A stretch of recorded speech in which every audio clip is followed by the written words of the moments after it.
Bonjour les enfants.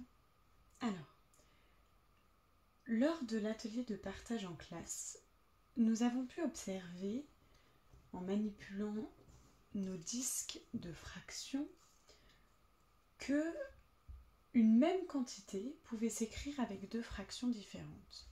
Par exemple, un demi, que représente ce demi-disque, un demi.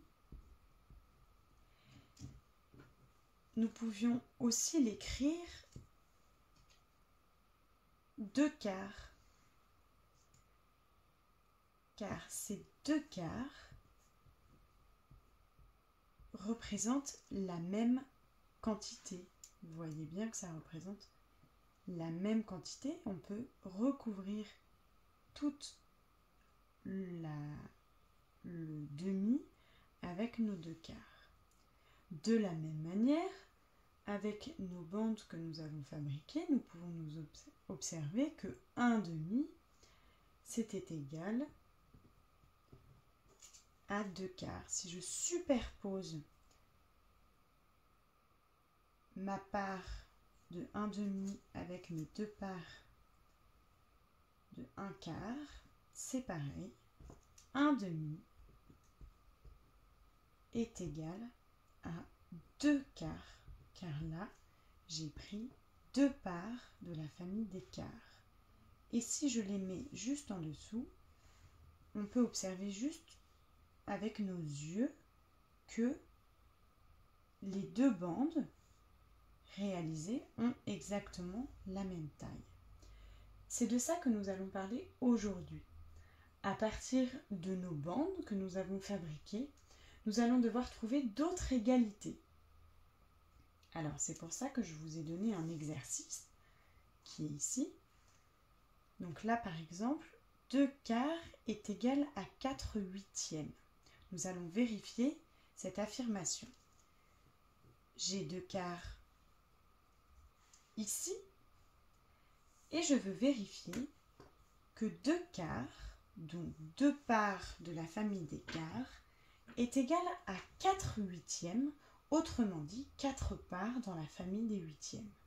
Donc je vais prendre 4 parts de la famille de huitièmes que je vais assembler ensemble et je vais regarder si mes deux bandes ont la même longueur, donc forment la même quantité. Et en effet, mes deux bandes forment la même quantité, donc 2 quarts est bien égal à 4 huitièmes. Je vais faire avec vous la deuxième égalité et ensuite, avec votre matériel, vous ferez tout le reste seul. Donc ici, je dois vérifier que 1 tiers est égal à un certain nombre de parts dans la famille des douzièmes. Donc, ce que je vais faire, c'est que je vais commencer par ranger déjà ce matériel. Et donc, je vais prendre un tiers. Un tiers, c'est une part de la famille des tiers. Vous êtes d'accord? Et je dois savoir, dans la famille des douzièmes, combien je dois prendre de parts pour que ce soit égal à 1 tiers. Donc par exemple, j'en prends 2, ça ne suffit pas, ça n'a pas la même longueur. Donc je continue. 3 douzièmes, ça ne va toujours pas. Par contre, si je prends 4 parts dans la famille des douzièmes, donc 4 douzièmes, ça fait la même longueur que 1 tiers, donc c'est la même quantité. Donc ici, je peux écrire 1 tiers est égal à 4 douzièmes, car j'ai pris 4 parts dans la famille des douzièmes. Et ainsi de suite, vous allez faire les égalités suivantes. Par exemple, 2 sixièmes est égal à un certain nombre de parts dans la famille des douzièmes. Pour cela, vous commencez toujours par sortir la quantité de votre première fraction. Donc je prends 2 parts de la famille des sixièmes et je vais ajouter des nombres de parts dans la famille des douzièmes et voir quel chiffre je dois écrire au numérateur. À vous de jouer.